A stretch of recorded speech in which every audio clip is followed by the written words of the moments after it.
Bournemouth going on his own. He gets the try. The Red 78. We're both Munster people. Carberry gets over the line. Try for Munster. Nobody knows Munster rugby better. Hello and welcome along. I'm Alan Quinlan and you're listening to episode 62 of the Red 78 here on the Rugby Channel.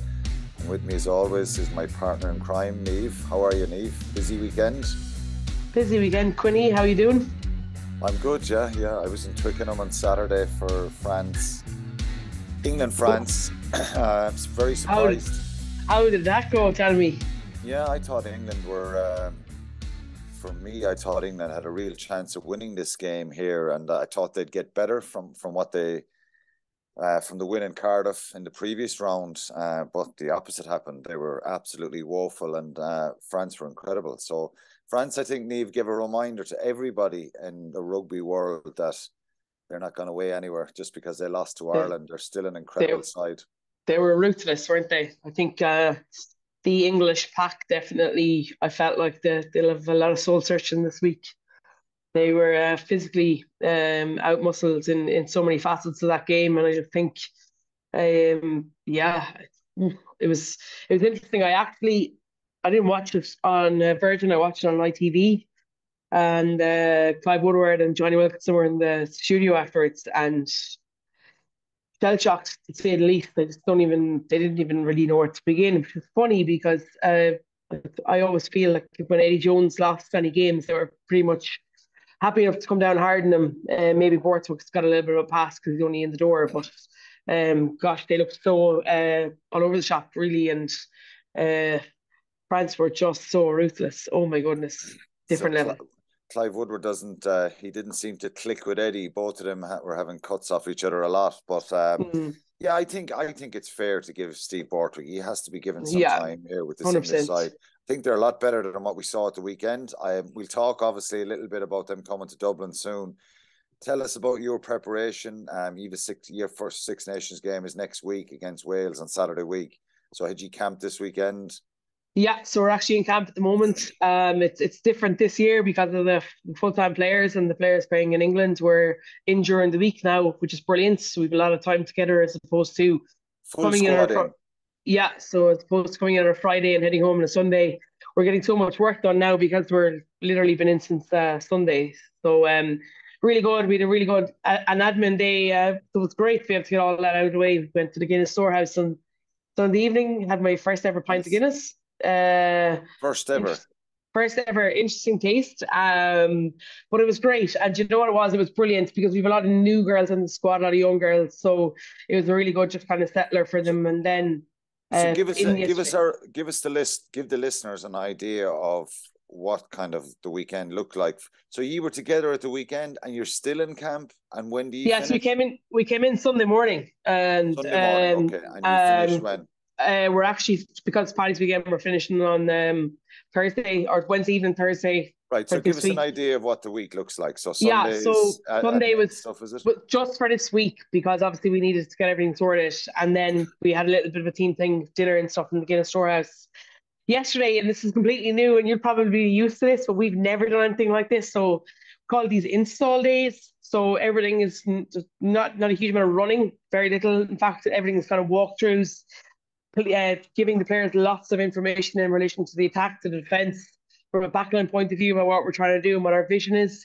And then we go out and we walk through it, and then we come back in, and they had a gym session as well, and then we had team walkthroughs. So then today we ramp it up, we build it. So we were in the building phase today, and then tomorrow is performance. So we actually go and have a cut off each other. So it's about building the week up, which is something that I've been used to just absolutely going hammer and tongs for 4 sessions over 2 days. Saturdays and Sundays. It's been brilliant because you can start actively see players are thinking now, and they're starting to understand things. And so yesterday was a really, really, really important day. And once we get those clarity days and those install days nailed down a bit more, because with players that are running and players that are walking, whereas if you go and watch a men's install day, they're all on the same page in terms of what they're trying to do and the information they're receiving. So but the fact is that because we're together for the whole week, we have the ability to do that. Whereas when you were coming in for weekend camps, it was just trying to load information, load physical capacity, and try and bash them together and try and get an end result. Whereas we're in such a much better and brighter spot. And I think, to be fair to Greg and John Dennis, Greg and John especially, because they're here full time, I think they've just put together a brilliant program and a brilliant idea of how we can start to ramp things up and build things. Does that give you more confidence around performance, that the girls will know their roles in certain areas of the field? And obviously for people who don't know, the walkthroughs are really to chat through stuff. So, and you ask questions, you stop, you say, the reason we're doing this is because we want to play 2 phases and then kick down the right side, kick down the left side, whatever, particularly around exits is really, really important. Does it give you more confidence so that you get that detail? Obviously, match week, I think you're trying to say it's more about ramping it up, team runs, stuff like that, doing it with pace. It needs to be. So are you more confident that you'd be better prepared? Yeah, 100%, really and truly. Because yesterday I had a little, like, my first time involved doing something like that from a coaching point of view. So I'm also learning loads. But so you kind of try not to panic yesterday, even when you're going back to the hotel and you're looking at the video and stuff, and you're going back to present this morning.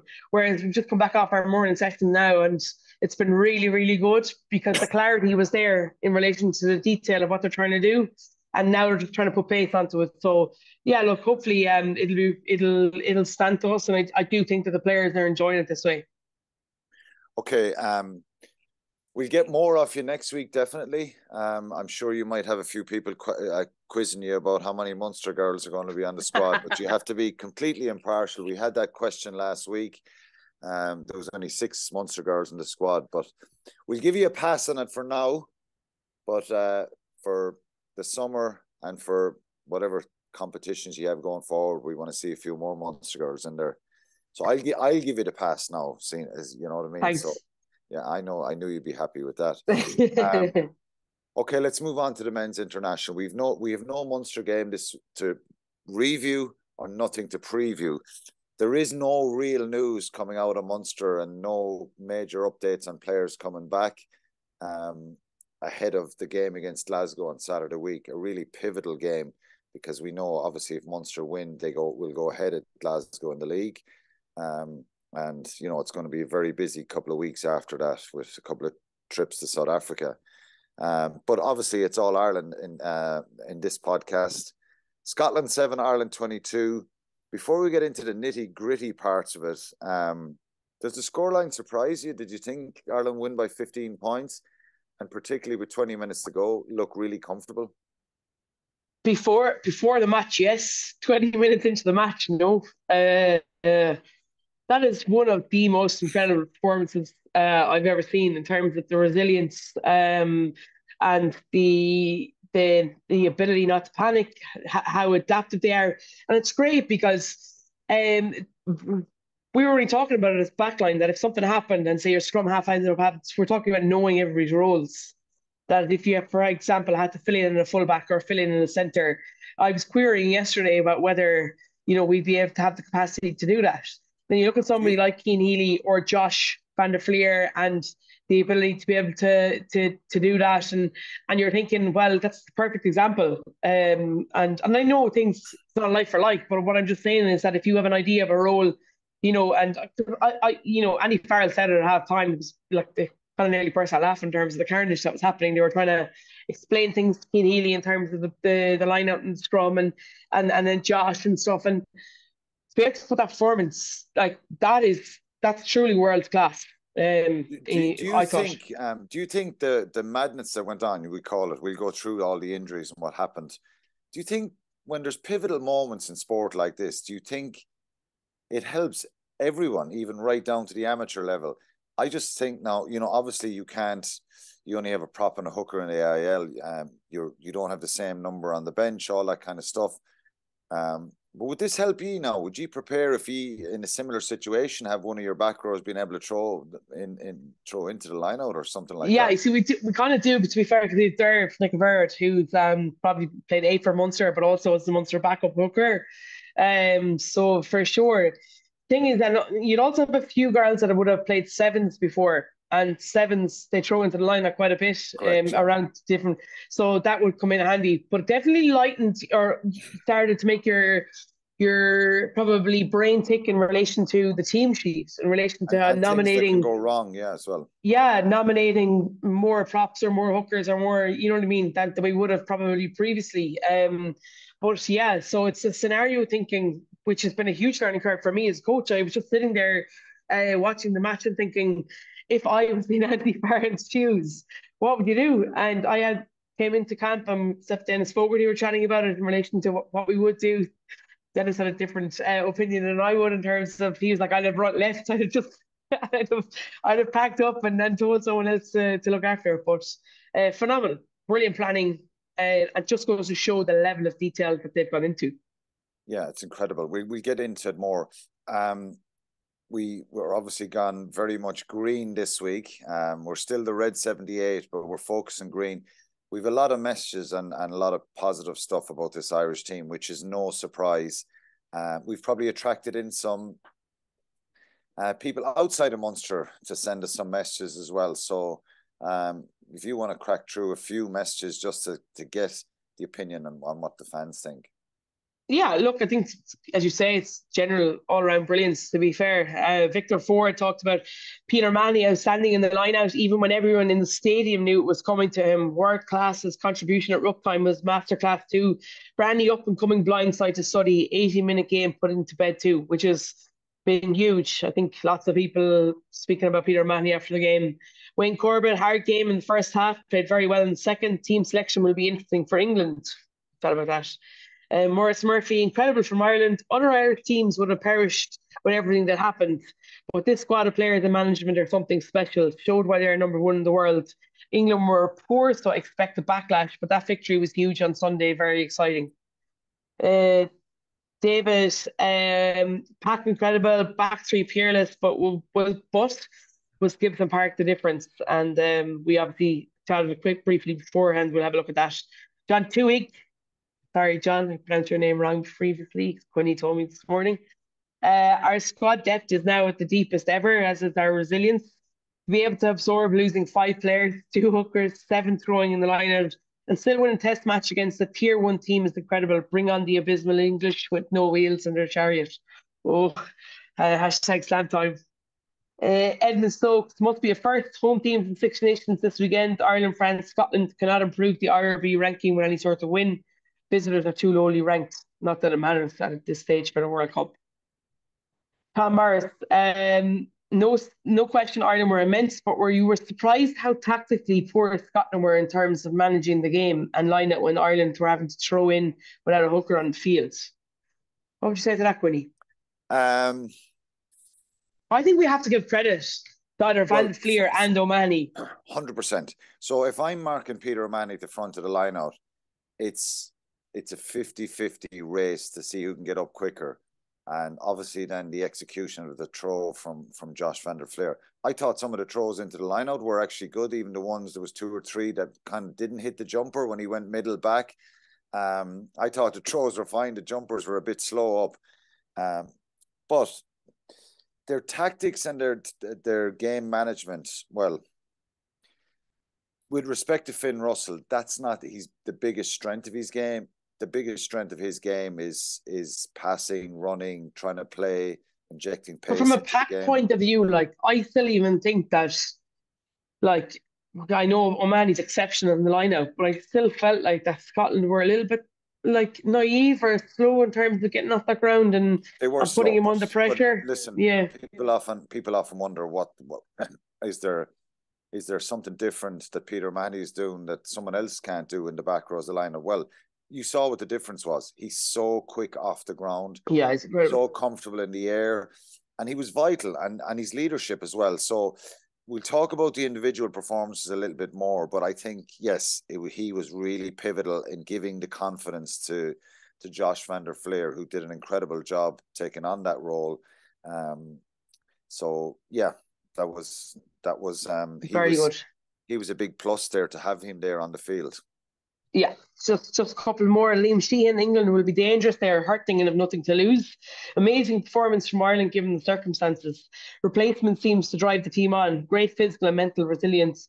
Under-20s were a different class. We need to speak about them as well. Tom Lonergan quoted the 6 Nations under-20s on the BBC after 10 minutes.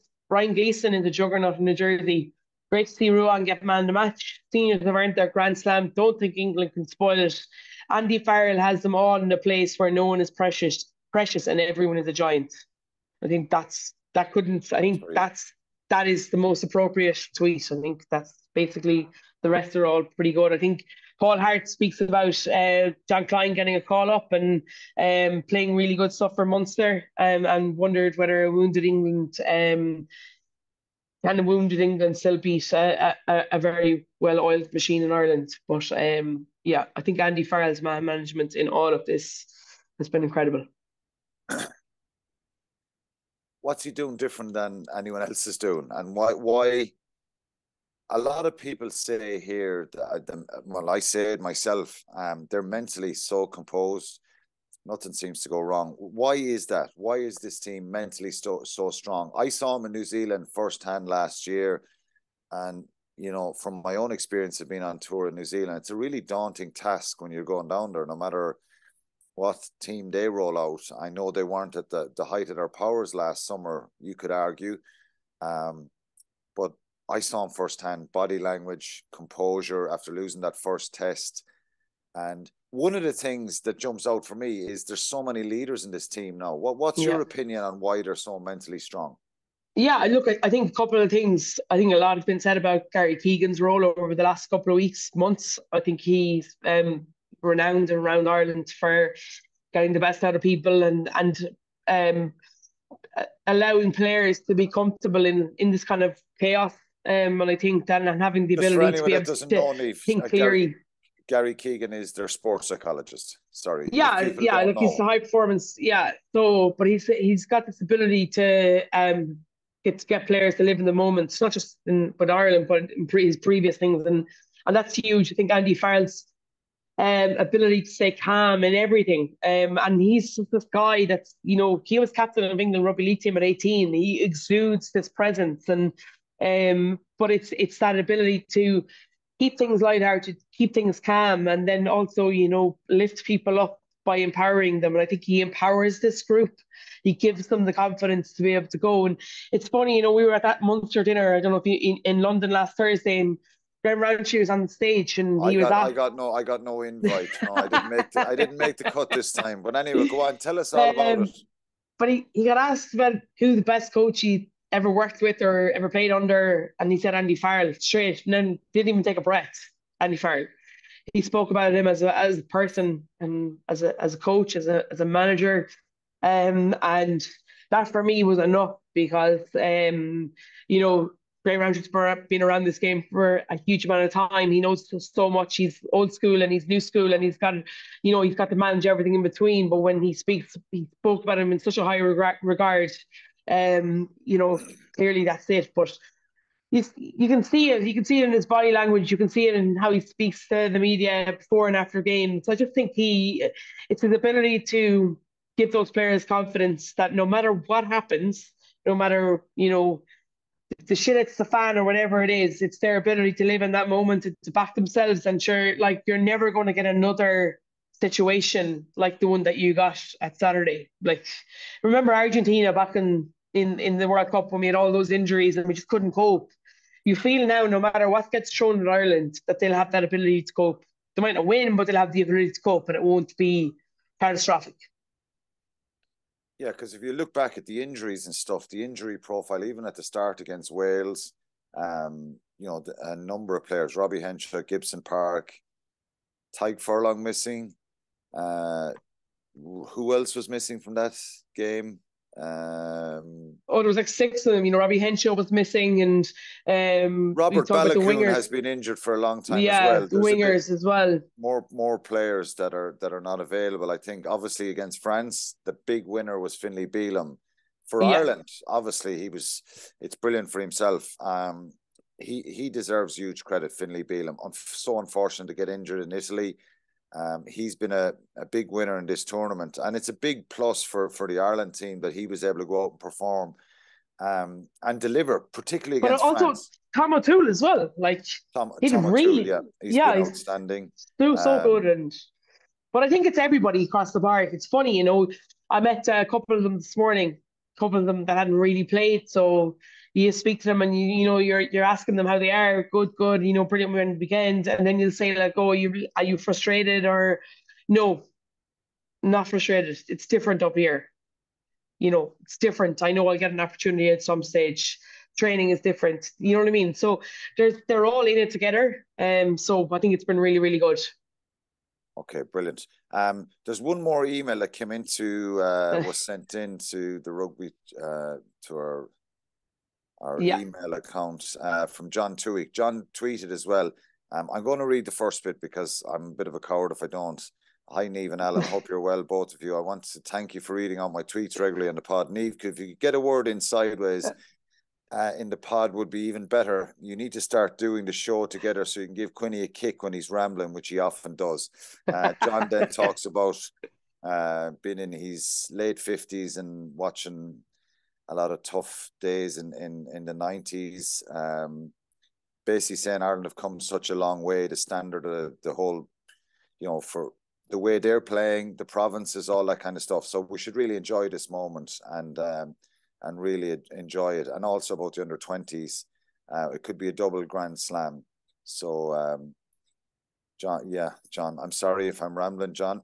And I have no problem giving Niamh a bit more license to shut me up. But she says she just chats away and she doesn't shut me up. So anyway, it's a reminder to do that.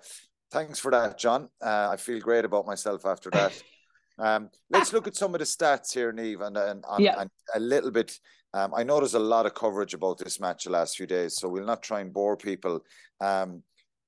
You talk about game management. Ireland had 60% territory under a lot of pressure. Started the game quite well. Then Scotland come back at them. I thought they were really clever in the way they absorbed a lot of the pressure. And they had some really big moments, namely the Josh van der Flier turnover, James Ryan tackle near the Irish line into touch, Stuart Hogg, Andrew Porter tackle just before half time as well, right when the clock was red. So this Ireland team had an ability to come up with really big moments, which would indicate that they're very comfortable in attack and a defence. One area I would be concerned about, and the numbers have been pretty high, and I'll ask you about, is the missed tackle. We 25 missed tackles on Sunday. Are they kind of rolling the dice a little bit here and covering for each other when somebody does miss a tackle? Is that an area hugely that Ireland need to get better, particularly with obviously the weekend and then a World Cup in mind? Yeah, look, I think it's kind of similar. They kind of defend similar to the way Munster do. So they put a huge emphasis on line speed and a huge emphasis on their ability to scramble really well. And I think that they've done that like so good. I think when you're coming up that quick and you're condensed and you've got you know what I mean.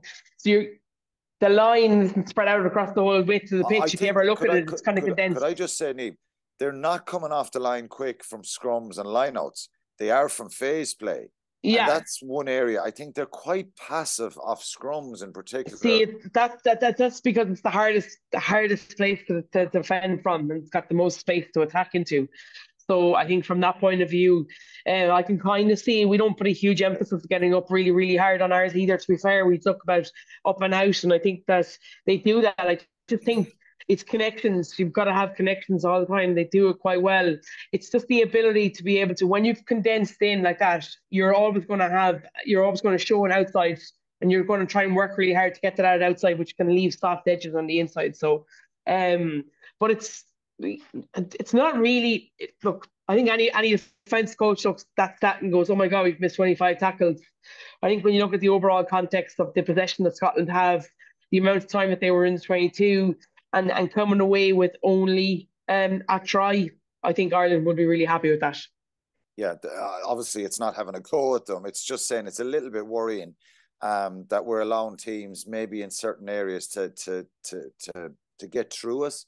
And then we're working so hard and so fit, we're covering it up. So I'm sure it's an area that Simon Easterby would want to tighten up on. Turnovers conceded 13, which is, look, it's always going to happen. You're always going to have turnovers in the game.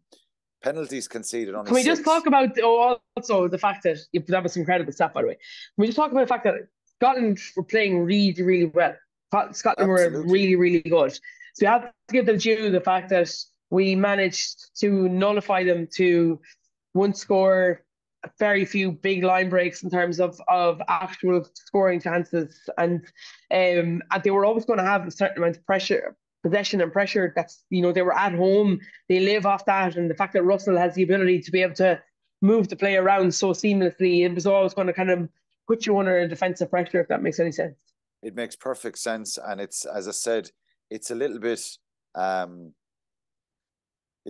misunderstood, maybe, the amount of missed tackles. The obvious thing, you go 25, but actually they only had two clean breaks, Scotland. Yeah. So Ireland are actually defending really well in many facets of the game. Like a scrag is a missed tackle. Like, do you know what I mean? Yeah, so I know. If you scrag someone, it's down as one, but somebody else comes in to close it, and they do a lot of that. They do a lot of double hits.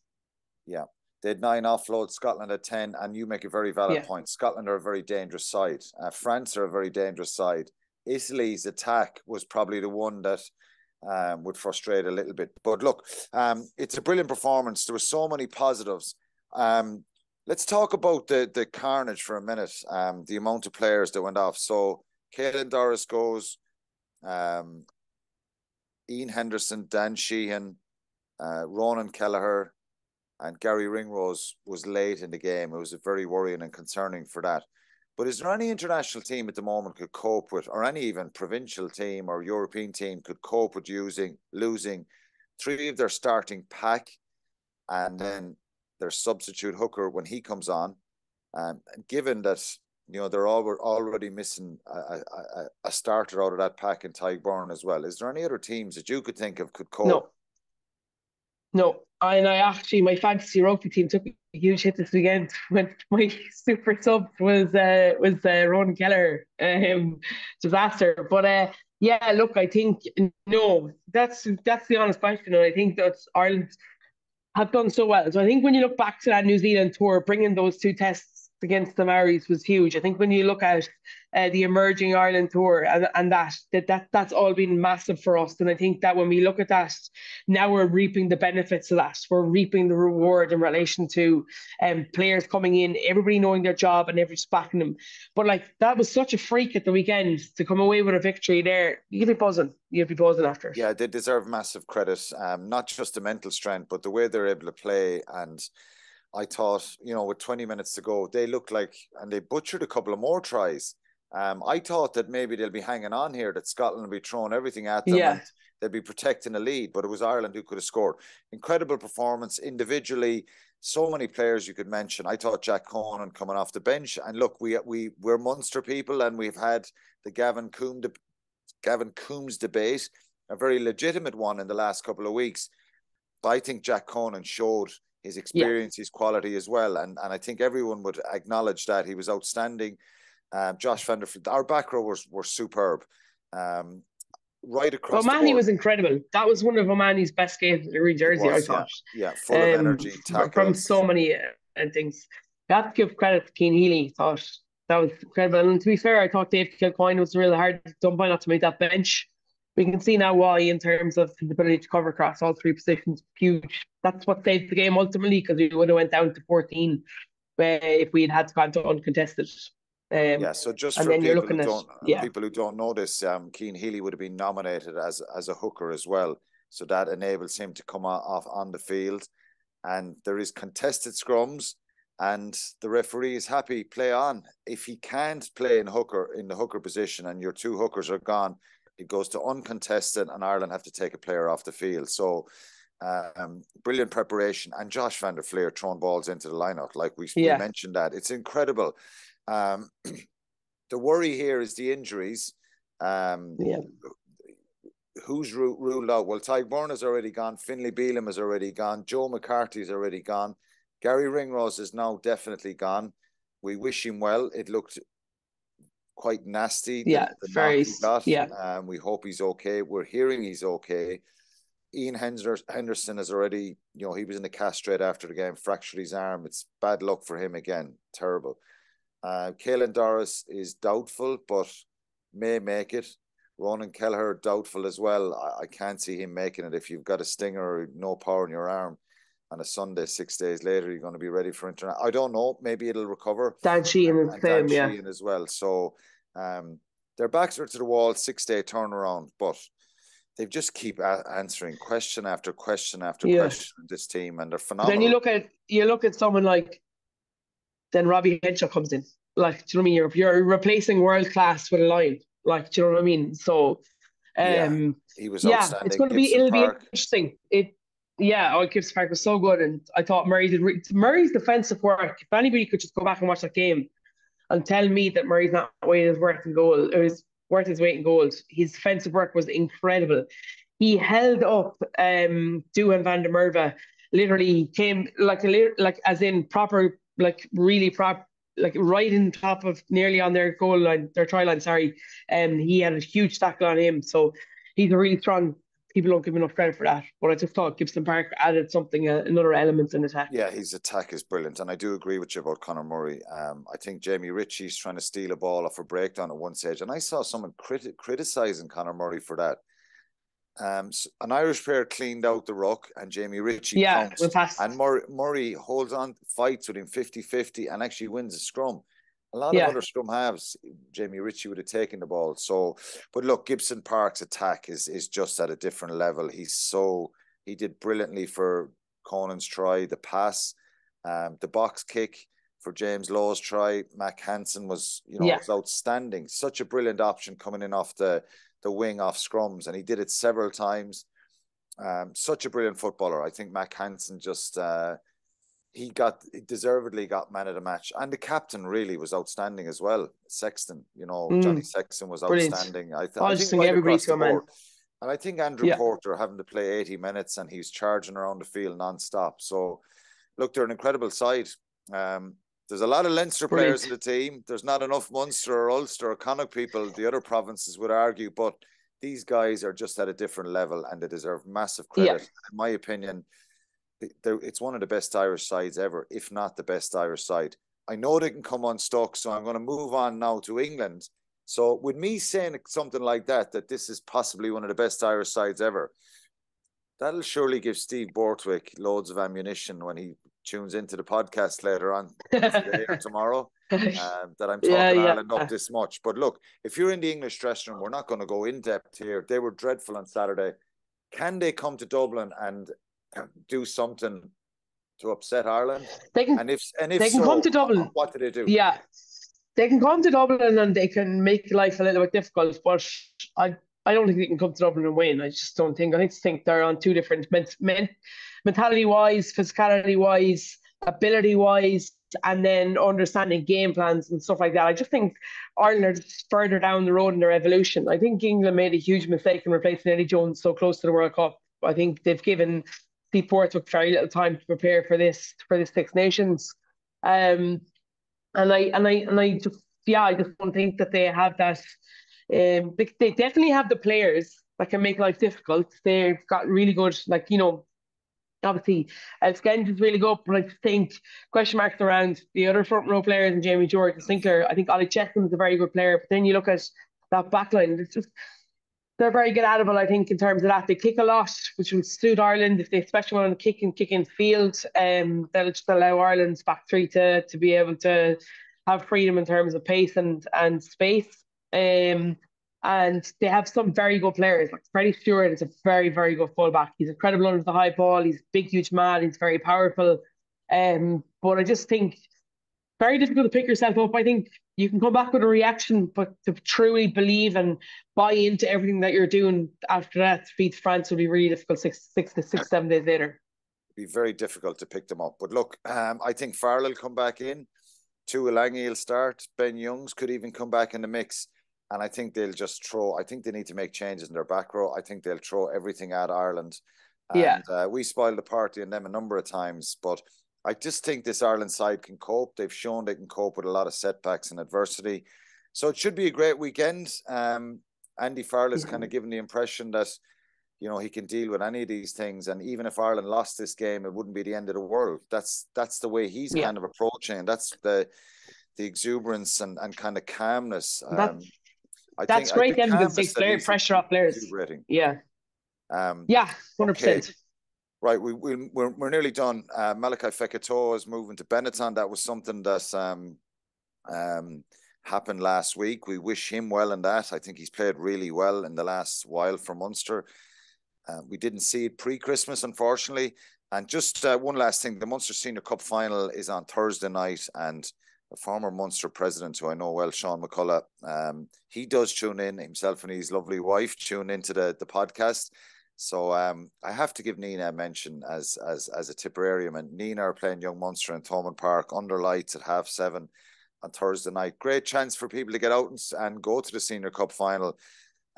Young Munster's going for 3 in a row. And Gearóid was on the podcast with us before. Gearóid Prendergast, he won't mind me wishing Nina the very best in this one. So good luck to both of them. And of course, the Senior Cup final is on tomorrow or today? Thursday night. Two Cork teams as well. Oh, the Schools Cup today. The Schools Cup today, yeah. Today, CBC, yeah. So CBC, PBC, and Musgrave. We definitely have such a huge best of luck to the under-20s. I think they've really sold the hearts of the Irish public, rugby public especially. I think they've been incredible, and look, the single side are really, really good. And I know Musgrave Park's been sold out for a few weeks now for Sunday's match. So we've Munster contingent in there as well. So we want to wish them, the lads, the best of luck in that as well. Yeah, absolutely. I'd second that. They've been brilliant, and it'd be incredible for them to win a Grand Slam on Sunday as well. But who knows? Sport can be strange, Niamh. Just look at my beloved Liverpool against Bournemouth. 1 week 7-0 against United, and the next week we lose against Bournemouth. Okay, you've got to go. You're going back into camp. Thanks for giving us your time, Niamh, because you are really busy. So that's it for episode 62 of the pod, all wrapped up this week. So fingers crossed, we'll be celebrating 2 Irish victories there in the senior team and the under-20s, and then we look forward to Munster v Glasgow the following week. The Red 78 with Alan Quinlan and Niamh Briggs. Nobody knows Munster rugby better. I'd like to think I know a lot.